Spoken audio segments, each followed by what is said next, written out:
جہاں مسلمان ایک جانب حضرت سیدنا عثمان رضی اللہ تعالیٰ عنہ کے فضائل، مناقب اور ان کی تعریف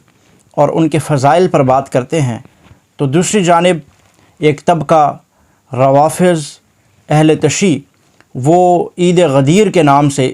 18 ذو الحجہ کو مناتے ہیں اور وہ اس کو عید قرار دیتے ہیں۔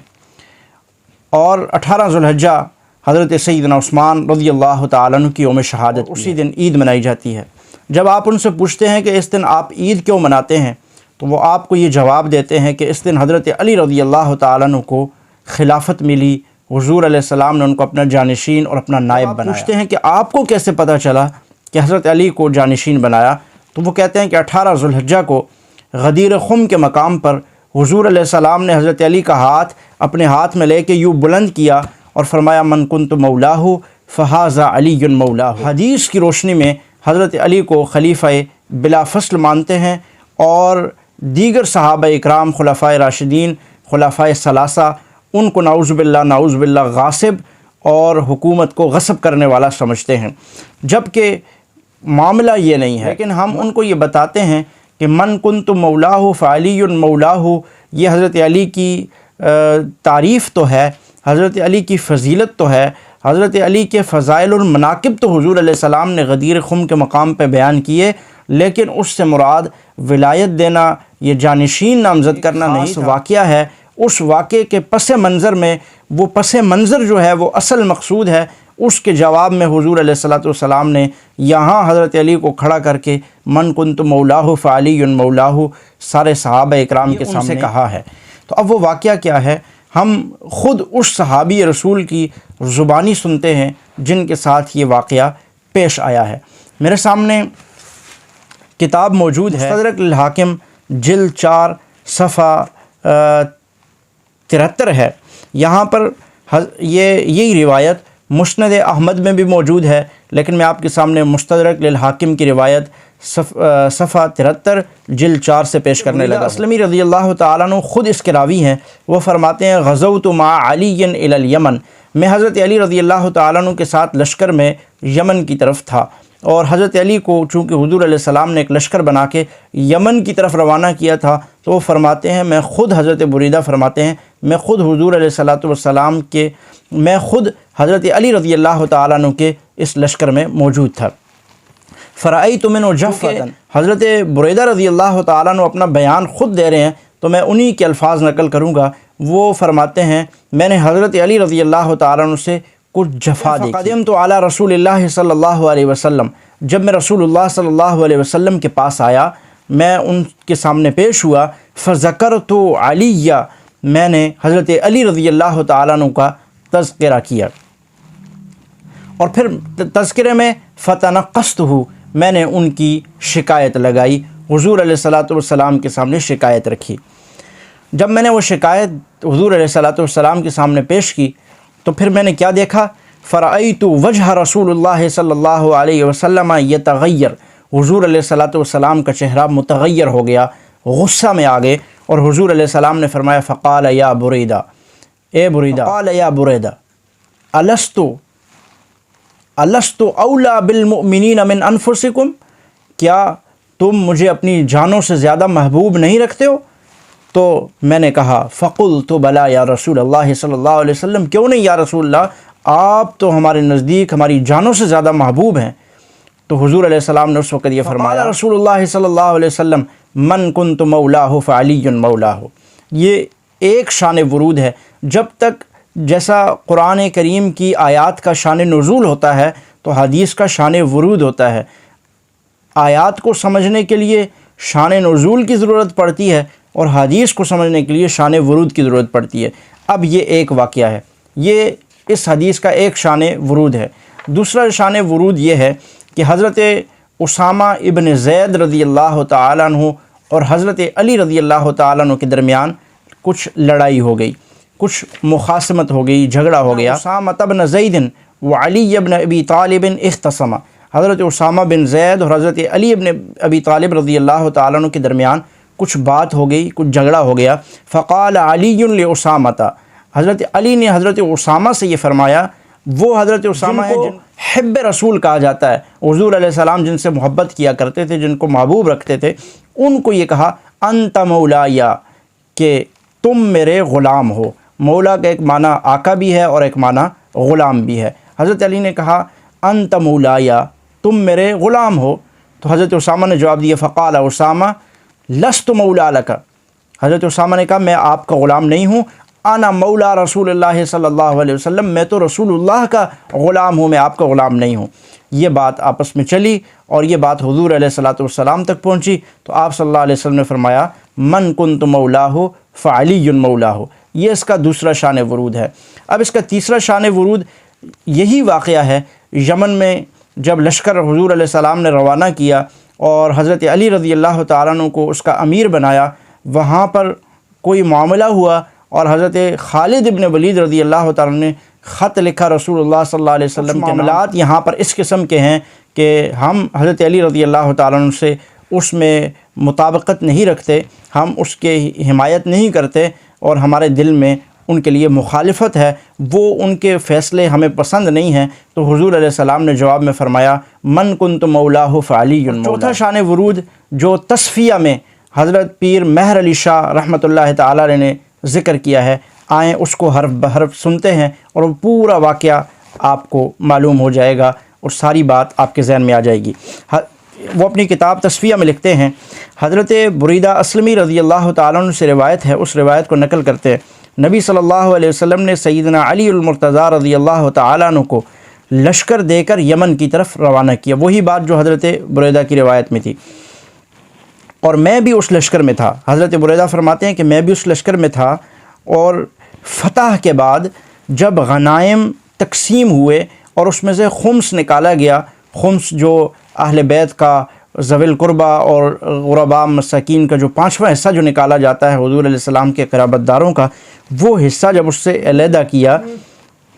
اس خمس کو جب علیحدہ کیا گیا تو سیدنا علی المرتضیٰ رضی اللہ تعالیٰ عنہ نے ایک خوبصورت لونڈی وہ لے کر اپنے پاس رکھ لی، تو میرے دل میں یہ قدورت پیدا ہوئی۔ حضرت بریدہ فرماتے ہیں میرے دل میں یہ قدورت پیدا ہوئی تو میں نے سیدنا خالد ابن ولید رضی اللہ تعالیٰ عنہ سے اس کا تذکرہ کیا، اور میں نے کہا تم نے دیکھا کہ یہ مرد کیا کر رہا ہے؟ یہ پیر مہر علی شاہ رحمۃ اللہ علیہ نے اپنی کتاب تصفیہ میں یہ لکھا ہے کہ تم نے دیکھا یہ مرد کیا کر رہا ہے، یعنی کہ حضرت بریدہ فرما رہے ہیں میں نے حضرت خالد ابن ولید سے یہ شکایت کی، اور پھر میں نے یہیں پہ رکا نہیں بلکہ میں نے حضرت علی سے خود بھی بنفس نفیس ملاقات کی، ابو الحسن یہ آپ کیا کر رہے ہیں؟ تو حضرت علی رضی اللہ تعالیٰ عنہ نے جواب دیا کہ یہ لونڈی مال غنیمت کے قیدیوں میں آئی ہے اور یہ خمس میں آ گئی ہے، حضرت صلی اللہ علیہ وسلم کے حصے سے، ان کی قرابت کی وجہ سے جو خمس میں میرے حصے میں آئی ہے، اور میں نے اس کو اپنے پاس رکھ لیا ہے، میں نے اپنی صحبت میں لے لیا ہے۔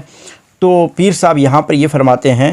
کہ گویا نبی کریم صلی اللہ علیہ وسلم کی طرف سے حضرت علی کو خمس مال کی تقسیم پر مقرر کیا گیا تھا۔ اس سے یہ نہیں کہ ہمارے دلوں میں حضرت علی رضی اللہ تعالیٰ عنہ کی کوئی تنقیص یا قدورت آئے، لا حول ولا قوت الا باللہ، ہم ذرا برابر بھی اہل بیت صحابہ اکرام کی دل میں تنقیص اس کو اپنے لیے ایمان کی خرابی کا باعث سمجھتے ہیں، اس میں حضرت علی کی کوئی نہیں، بلکہ حضرت پیر صاحب نے خود بھی یہ ارشاد فرما دیا۔ اس کا مطلب یہ ہے کہ حضرت علی نے جو کیا تھا حضرت بریدہ کو نہیں پتہ تھا، لیکن حضور علیہ السلام نے خمس کی تقسیم حضرت علی کے ذمہ لگا رکھی تھی۔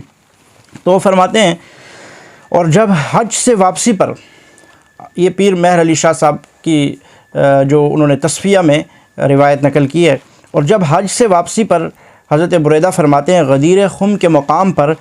حضور صلی اللہ علیہ وسلم کی خدمت میں حاضر ہوا، تو وہاں پر یہ ماجرا میں نے حضور علیہ السلام سے عرض کیا۔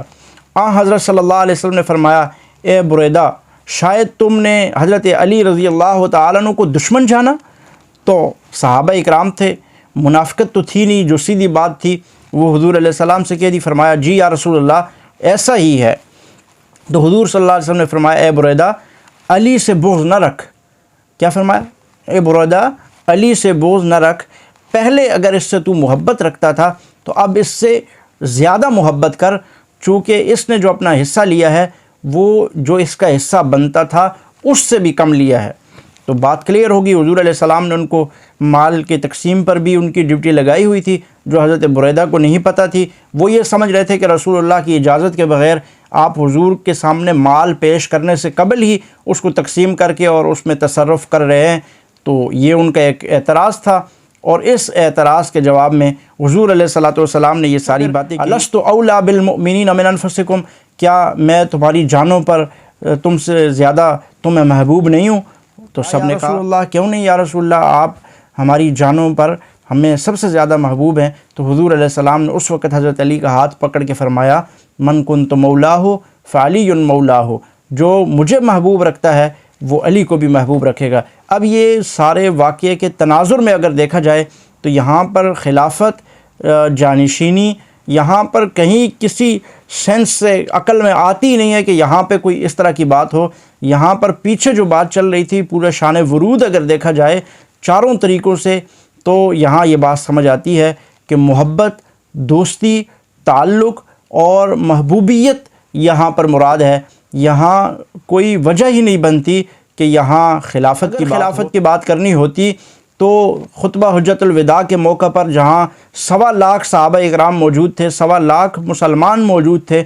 دائیں بائیں مشرق مغرب شمال جنوب سب لوگ موجود تھے، وہاں پر اس خلافت کو جہاں سب کے حقوق بیان کیے گئے، بچوں کے، بوڑھوں کے، یتیموں کے، غریبوں کے اور غلاموں کے، سب کے، جانوروں تک کے حقوق جہاں بیان کیے گئے، اس خطبہ حجت الوداع کے موقع پر جو حضور کے بعد آنے والا جانشین ہے اس کے حق کو کیوں نہ بیان کیا گیا؟ لہٰذا معلوم یہ ہوا کہ یہاں پر جو حج کے بعد واپسی پر یہاں غدیر خم جو ایک تالاب تھا، اس تالاب کے کنارے پر جہاں سب صحابہ اکرام رکے، ذرا حضرت بریدہ نے سوال کیا، اعتراض اٹھایا، تو حضور علیہ الصلوۃ والسلام نے اس کا جواب دے دیا۔ نہ کوئی خلافت کی بات ہے، نہ کوئی خلافت کا معاملہ۔ لفظ مولا سے مراد اہل سنت کے نزدیک محبوب، دوست، اس معنی میں ہم اس حدیث میں مراد لیتے ہیں، جبکہ اہل تشیع متصرف فی الامور اور خلیفہ بلا فصل اور جانشین کے معنی میں لیتے ہیں۔ ان کا ایک سوال یہ ہے، میری ایک اہل تشیع سے بات ہو رہی تھی تو وہ یہ کہہ رہا تھا کہ مولا کا معنی اولا کے معنی میں ہے، مولا اولا کے معنی میں ہے۔ حضور علیہ السلام نے جو پہلے پوچھا تھا الست اولا بالمؤمنین من انفسکم، تو یہی معنی مولا کا بھی ہے۔ لیکن اگر آپ دیکھیں، آپ لغوی اعتبار سے، صرفی اعتبار سے بھی دیکھیں تو یہ مولا کا معنی اولا میں اور اولا کا مولا میں استعمال کبھی بھی افعل کے معنی میں استعمال میں اس کی کوئی گنجائش نہیں ہے کہ آپ مولا سے اولا کا معنی مراد۔ کبیر میں امام رازی رحمۃ اللہ علیہ بھی یہ لکھتے ہیں، مولا میں اولا کے معنی کو رد 15 میں اس کا رد کیا ہے۔ وہ کہتے ہیں فَكَانَ يَعْجِبُ أَن يَصِحَّ أَن يُقَالَ هَذَا كَمَا يُقَالُ هَذَا أَوْلَى مِن فُلَانٍ، کہ مولا اولا کے معنی میں استعمال ہی نہیں ہو سکتا ہے۔ اور انہوں نے آگے یہ لکھا کہ اس لیے کہ کچھ اہل تشیع جو ہیں انہوں نے اپنی تفسیروں میں مولا بمعنی اولا میں استعمال کیا ہے، تو یہ عربی گرامر میں بھی اس کی کوئی بھی گنجائش نہیں ہے کہ آپ مولا کا اولا کے معنی میں استعمال کریں۔ اگر مولا اولا کے معنی میں استعمال ہوتا کی طرح ہی مولا استعمال ہوتا اور اولا کے بعد من استعمال ہوتا ہے تو مولا، جبکہ مولا کے بعد من استعمال نہیں ہوتا، جیسے فلان اولا من فلان، تو اس طرح سے استعمال نہیں ہوتا۔ اگر مولا کا معنی اولا ہوتا تو یہ بھی من کے ساتھ استعمال کیا جاتا۔ لہٰذا عربی اعتبار سے، لغوی گرامر کے لحاظ سے بھی یہ معنی کرنا بالکل غلط ہے کہ وہ اولا سے مولا کا معنی، مولا میں اولا کا معنی مراد لیتے ہیں کہ النبی اولا، جو اولا میں معنی ہے وہی یہاں من کنت مولا کا معنی ہے۔ یہ عربی گرامر میں بھی اس کی کوئی گنجائش نہیں ہے کہ اس کا معنی مولا کا معنی بمعنی اولا۔ الروض الانیق فی اثبات امامت ابی بکر الصدیق رضی اللہ تعالیٰ عنہ، یہ کتاب ہے ابو بکر بن محمد بن خاتم زنجوی رحمۃ اللہ علیہ کی، صفحہ 588 پر وہ اس کا شان ورود لکھتے ہیں، من کنت مولاہ فعلی مولاہ۔ اس میں یہ لکھتے ہیں ان اسامۃ بن زید وعلی بن ابی طالب اختصما فقال علی لاسامۃ انت مولاي فقال اسامۃ لست مولا لك انا مولا رسول اللہ صلی اللہ علیہ وسلم۔ تو یہ بات جب حضور تک پہنچی تو فرمایا من کنت مولاہ فعلی مولاہ۔ تو اس سارے پس منظر میں آپ سمجھ سکتے ہیں کہ یہاں خلافت کا معنی، جانشینی کا معنی کہیں پر بھی نہیں ہے۔ یہاں صرف ان کی فضیلت بتانا مراد تھی، یہاں ان کی محبوبیت بتانا اور ان کی محبت مراد تھی، وہی ہوا اور وہی مراد ہے۔ اہل سنت کے نزدیک حضرت علی رضی اللہ تعالیٰ عنہ ہمارے ایمان کا حصہ ہیں، اور حضرت علی رضی اللہ تعالیٰ عنہ جس طرح باقی صحابہ اکرام اہل بیت اطہار ہیں وہ بھی ہمارے ایمانوں کا حصہ ہیں۔ ذرا برابر بھی تنقیص تکفیر وہ انسان کو دائرہ اسلام سے خارج کر دیتی ہے۔ خلافت بلا فصل جو ہے وہ حضرت ابوبکر صدیق رضی اللہ تعالیٰ عنہ کو حضور علیہ الصلوۃ والسلام نے اپنے مصلی امامت پہ کھڑا کر کے اپنی حیات میں 17 نمازیں پڑھوا کر یہ بتا دیا تھا، مرو ابا بکر فلیصلی بالناس، ابو بکر سے کہو کہ میرا مصلی سنبھال لے، میرے مصلی پہ کھڑا ہو، لوگوں کو نمازیں پڑھائے، اور آج کے بعد میرے دنیا سے جانے کے بعد میرے مصلی کا امام ابو بکر صدیق ہے۔ ہم خلیفہ بلا فصل پوری سنی قوم حضرت ابو بکر کو سمجھتی ہے، اور سیدنا علی المرتضیٰ رضی اللہ تعالیٰ عنہ کو چوتھا خلیفہ ہم جانتے ہیں۔ اور اگر خلافت حضرت علی کو خلافت اگر حضور علیہ السلام نے مولا کہہ کر دی ہوتی تو خود حضرت علی کو یہ بات اگر سمجھ آتی تو وہ کبھی بھی حضرت ابوبکر کی خلافت تسلیم نہ کرتے، وہ کبھی بھی حضرت عمر کی خلافت تسلیم نہ کرتے، وہ کبھی بھی حضرت عثمان کی خلافت تسلیم نہ کرتے، بلکہ وہ اس کے خلاف نکلتے کہ وہ حضور علیہ الصلوۃ والسلام کی ایک صریح جو ان کو پیشن گوئی تھی، جو آج اہل تشیع کو سمجھ آئی، جو آج اہل تشیع کو یہ بات سمجھ آ رہی ہے جو حضرت علی کو نہیں آئی، اگر آتی تو وہ ضرور حضرت ابوبکر، حضرت عمر، حضرت عثمان کی حکومت میں بجائے عہدوں پہ رہنے کے وہ ان کے خلاف کھڑے ہوتے، اور حضور علیہ الصلوۃ والسلام کی وہ بات من کنت مولا، مولا سے جو معنی شیعہ نے مراد لیا ہے، حضرت علی بھی اگر وہی سمجھتے تو وہ ضرور اس معنی میں مراد لیتے، اپنے آپ کو مولا اور جانشین سمجھتے تو وہ کبھی بھی جانشینی پر، اپنی خلافت پر کسی اور کو نہ بیٹھنے دیتے، وہ برسر پیکار رہتے۔ لیکن ان کا حضرت ابوبکر، حضرت عمر، حضرت عثمان کے زمانے میں مختلف عہدوں پہ قائم رہنا یہ بتا رہا ہے کہ مولا سے مراد حضرت علی نے بھی خلافت جانشینی نہیں لیا ہے۔ سارے پس منظر سے یہ بات ثابت ہوئی کہ حضرت علی خلیفہ بلا فصل نہیں رہے۔ جب وہ خلیفہ بلا فصل نہیں ہیں تو اس دن یوم عید غدیر سے منانا یہ صرف اور صرف حضرت عثمان کے بغض میں ان کی شہادت کے دن خوشی کے طور پر ہے۔ چونکہ حضرت علی کی خلافت ثابت نہیں تو پھر عید بھی ساقط ہو جاتی ہے۔